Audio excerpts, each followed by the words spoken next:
Hello guys! Welcome back to my channel. I'm Lindy La Cruz Vlog. For today's video, isi-share ko po yung update ng Pink Pebbles after few days nung ma-repat ko siya.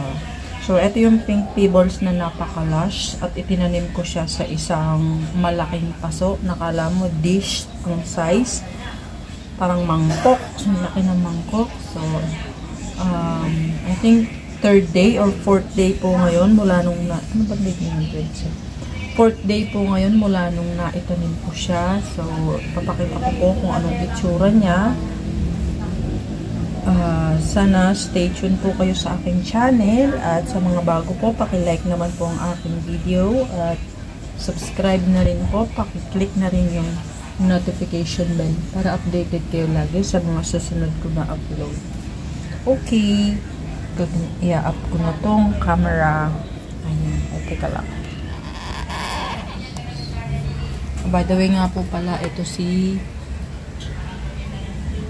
Pachyphytoid yan. Variegated. Super stable na po niyan. May more than 2 years na po yan sa akin. So, going back. I-zoom po natin yung camera. Ayan. Ayan na po si Pink Pebbles. Ayan. Di po ba itinanim ko siya sa sa malaking paso? Malapad, I should say. Kasi yung dati kong mga Pink Pebbles, itinanim ko sa paso na paitaas. Yung parang baso. Yung elongated na size. Hindi po. Awan ko ba? But hindi ko naman laging dinidiligan, pero later on, hindi siya naging healthy. Tapos naglagas-lagas yung rosette niya. Hanggang sa nategi na siya, nag-root rot. Hindi ko po maintindihan. So, since ngayon naman po, ito ay Pink Pebbles na napaka-lush. Marami po yung suhi. Or baby. Yan, inihiga ko na siya dyan. Para hindi niya sabihin na kulang siya sa lupa, kulang siya sa space. Ang magiging problema ko na lang nito is watering. Pero para sure, mga 2 weeks, after 2 weeks, saka ko pa lang siya didiligan sa gilid. Hindi ko po yan nilagyan ng pataba, yung Osmocote ng fertilizer.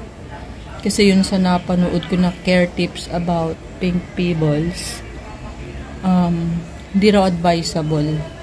Na trial and error niya na tetegi daw yung halaman kapag pagkatanim is may Osmocote na kasama.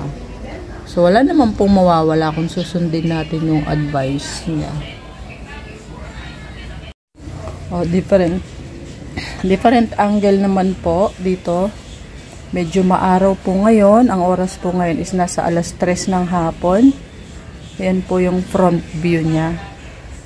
Ganda niya, diba? Super nakaka-inlove si Pebbles. Ayan. Sana mabuhay na siya ng tuluyan. Ayan.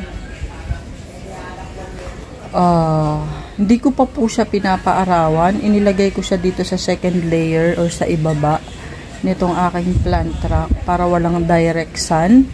At kung mapapansin nyo po, ayan may tabing. Ayan po yung aking rack. Tapos may nilagay po ako na tela para in case masisinaga ng araw, naka-covered po siya. May shade, hindi siya madidirektang tatamaan ng araw. Siguro naman po sa ginagawa kong to halos lahat na ng effort or ng alam ko na best possible way para mabuhay ko siya is binibigay ko na sa kanya. So, iyan. Ang ganda po niya, diba? Ka-inlove talaga si Pink Pebbles. Iyan.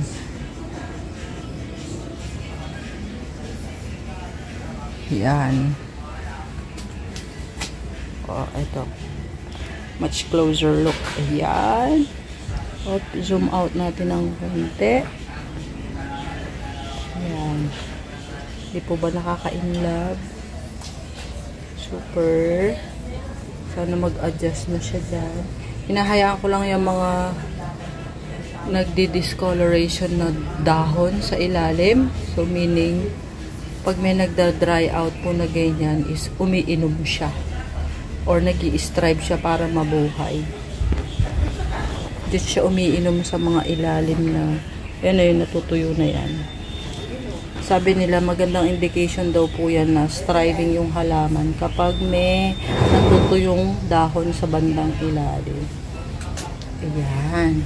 So, salamat po sa panunood at mag-a-update pa rin po ako after few days kung ano naman na yung itsura niya para po gusto ko kasi ito magkaroon ng sariling vlog, ng sariling care tips, sariling informasyon sa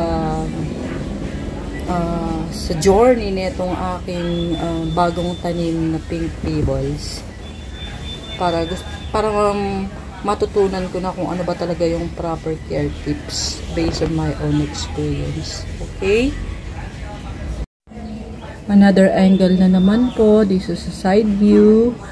So, once again, thank you so much sa patuloy na pagsuporta sa panonood at shout out po sa aking mga channel, YouTube member channel, sila ng Mukbang, si Mergent Garden, at shout out din po sa aking mga friends sa YouTube na continue na sumusuporta sa akin, sila Daisy, Succulents and Cacti, si Bok Blessing, si Lifey Trader, si Fixen Review, si Ernesto Gulay, ay dapat po next time is magsulat ako ng mga isa-shoutout ko ng mga supporters or mga tumutulong po sa aking YouTube channel. Anyway, that will be the end of my video for today. Thank you so much. Paki-like naman po or mag-leave ng message sa comment section box. Again, this is Aileen. Have a very, very nice day and see you on my next vlog. Thank you. Bye-bye.